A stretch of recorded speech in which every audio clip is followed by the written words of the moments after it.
Next is what? Concurrent execution. Now the transaction processing systems usually allow multiple transactions to run concurrently. That means what?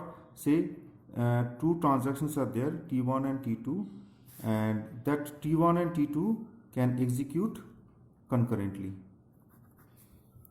Okay, so first execute part of the T1, then switch back from T1 to T2, then execute part of the T2, then switch back from T2 to T1, then execute rest of the T1, then after completing that switch back to the T1 and complete the T2 part.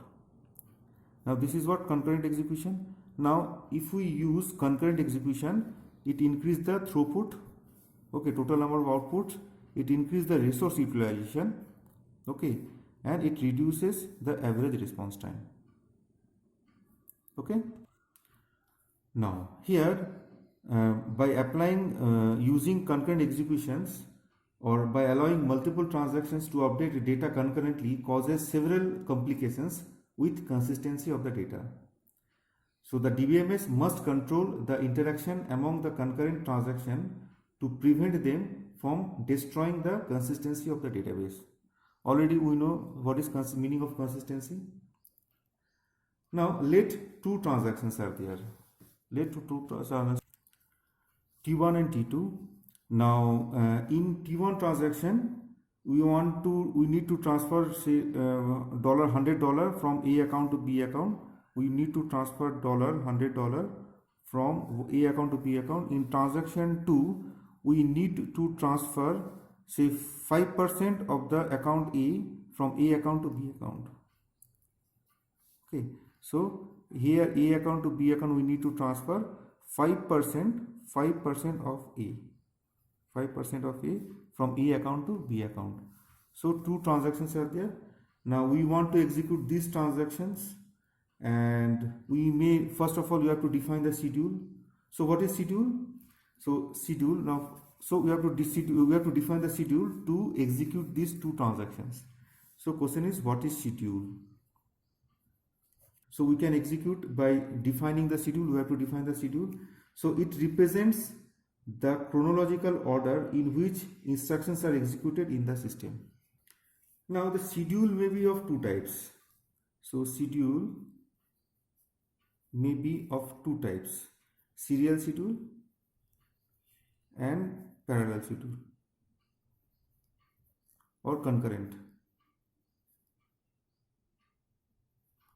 Serial schedule or concurrent schedule. Now what is serial schedule? First of all we have to talk about the serial schedule. Now in serial schedule all the transactions execute serially one after the another, and when one transaction execute no other transaction is allowed to execute. Okay, now we have two transactions are there, T1 and T2. Now we can define schedule like this way. So in schedule 1 we can execute T1 first, then we can execute T2, or we can define schedule T2 execute T2 first, then we can execute T1. Okay, now we can see. Okay, so two schedules are there, T1 and T2. So in schedule 1 we can execute T1 first then T2, or in schedule 2 we can execute T2 first and then we can execute T1. So we can say first execute this particular part. We can see first execute the T1 part. After completing this one, execute the T2 part. This is what our T2 part and this is what our T1 part. And in schedule 2 we may execute T2 first.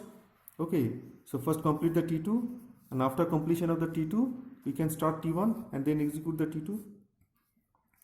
Now we can see serial schedules are consistent, recoverable, cascadeless, strict. Okay, so it is what? So the before transaction here it is say 500 and 200, and we subtract the 100 from A and we have add 100 to the B. So the final value of A is what? 400 and 300. So the before transaction it is what? A plus B, it is what? 700, and here A plus B is what? It is also 700 right now. Now here it is what? In the second transaction we transfer 5% of the A value to the B. So we have to identify the temp. Temp is what? A into 0.05. So what is the A value is what? 4. So 400 into 0.05. so it is 20. The temp value is what? It is 20. And we have to subtract 20 from A, so the value of A will be what? 380. And we have to add this 20 into the B, that means what? So we have to add 300 plus 20, that is the final value of B is what? It is 320. And if you add A plus B also, here it is what? 380 plus 320, it is what? 700. Okay, so here it is 700, 700, 700, means the database is in consistent state. Similarly, in transaction 2, the initial value is what? 500. Initial value of A is 500, initial value of B is 200. And here we need the temporary 5% of the A variable to the B. So the temp value is what? It is 500 into 0.05, it is 25. And here we have to update the B, we have to update. So here after that T2 transaction, the A value is what? 500 minus 25, that is 475, and 200 plus 25, it is what? 225. So if you add, it is nothing but our 700.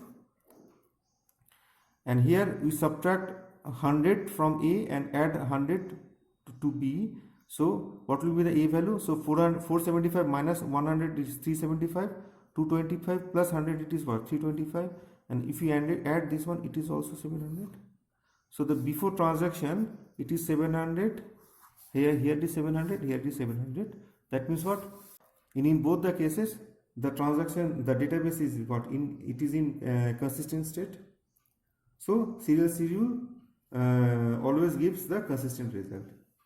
So these two schedules are serial, and if n transactions are there, suppose total m number of transactions are there, then there be m factorial different valid serial schedule are there. Let m is equal to 3, that means what? 3 factorial, it is what? 6 different schedule we can execute serially. Let say we have a transaction T1, T2 and T3. That means what? We can execute T1 first, then T2, then T3. Or you can execute T1 first, then T3, then T2. So if 3 transactions are there, so factor of 3 is what? 6. So we can execute 1, 2, 3, 4, 5, 6. 6 different valid serial schedules are there. Though the serial schedule produces consistent database, but we have some problems. The waiting time is very high, response time is very high. Okay, resource utilization is very low. Okay, if you use serial schedule, resource utilization is very low, and efficiency is also really low. So we have to apply the concurrent schedule. So we have to apply concurrent schedule. So already you know what is concurrent schedule. So 2 transactions are there, and T1 and T2. So in serial schedule we execute T1 first, then T2, or T2 first, then T1. But in concurrent schedule, what we execute? So execute T1, some portion of the T1, then execute some portion of the T2, then execute some portion of the T1, then execute some portion of T2, then execute some portion of T1, then execute some portion of T2. This is what? It is called concurrent schedule. Now to implement concurrent schedule, operating system must implement context switch. So we have to know what is context switch. So to implement the concurrent schedule, OS must implement the context switch. So we have to know what is context switch. Now if 2 transactions are running concurrently like this, the operating system may execute one transaction for a little, and while then perform a context switch. So that means what? Switching from transaction 1 to transaction 2, and then execute the second transaction for some time, and then switch back. Switch back to the T1 transaction, to the first transaction for some time, and so on. That is, CPU time is shared among all the transactions. So that means what? Here, that means in context switch, execute some portion of T1, then apply context switch. That means execute the second transaction, then return back to the transaction 1, switch back. Okay, execute some portion of the T1, then once again apply context switch. So execution pointer jump from T1 to T2, then execute T2 little while, then return back to the T1. That means once again apply context switch. Okay, so we can implement concurrent execution concurrent schedule using the context switch. Now we can see one concrete example of concurrent schedule. Say we have seen that serial schedule is there, so execute this one first, then execute this one. Now what we can do, we can break this schedule into this way. So you just break this schedule in this part. So execute this particular part first, then execute this particular part. So execute this particular part, then execute this particular part, then execute this particular part, and then finally execute this particular part. That means what? This is what our first part, this is what our first part. Okay, then execute this particular part, then apply context switch. So transfer T1 to T2, then execute this particular part, this is the second part, then switch back, apply context switch. Okay, here we are doing apply context switch to transfer T2 to T1, then execute this particular part, third part, and finally execute this particular part. Then once again apply the context switch. So context switch, and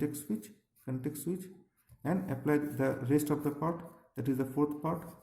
Now we can see here it is serial schedule, and initially it is 700, after that it is also 700, and it is what? Consistent. Now we can see once again. So initially it is 500, A is equal to 500, and B is equal to say 200. Okay, so A is equal to 500 and B is equal to 200. The total is what? 700. Then we apply the subtraction and write it is, so that means what about that? We have to subtract 500 from 100 from 500. The value of is what? It is 400. And what is the t value? T is what? Now the value of A is what? 400 into 5, it is 20, and we have to subtract 20. Now the value of A is what? 400 minus 220, it is 380. After that, the B value is what? It is 200. We have to add the 100. The B value is what? It is 300. And we have to, in this section, we add 20 to the B. So the B value will be what? 300 plus 20, it is 320. And the final value of A is 380, and final value of B is what? 320. And if you add, that means 380 plus 320, it is what? 700. So it is initially it is 700, now it is also 700. That means what? Database is in consistent state. And here we apply by using context switching, we implement the concurrent schedule, and the database is what? It is also in concurrent state. It is also in the consistent state. Now we can see same thing, same execution, execute like this way. Okay, so first execute first two line. Okay, execute first two line, then before executing the write, apply the context switch. Okay, and read the A value. So the initial value of A is what? 500, and B is equal to 400. So here you subtract, but you didn't update the A value. We didn't apply the A value variable. So here the value of A is what? Still it is 500, because we didn't implement, the database didn't implement the write A operation, and the temporary 500 of 0.05 is what? Is 25, and we have to subtract 25 from A, and here it is what? 500 minus 25, it is what? 475. And the initial value of B is what? Here, then after the read B, initial value of B is what? It is 400. Now B is equal to what? 400. Then apply the context switch, and here you apply the write A operation. But we have written the database, the transaction T2, this is the transaction T2, already overwritten the A value, already update the A value. That means there is no use of this particular operation. Still the value of A is what? 475. Okay, then read the B value. The value of B is what? 400, and update the B value means what? 400 plus 100, it is 500. And then after that we have to apply the context switch. Commit means what? The transaction is complete, then apply the context switch, then add temp. So 500 plus temp value is what? 25. So 500 plus 25, it is 525.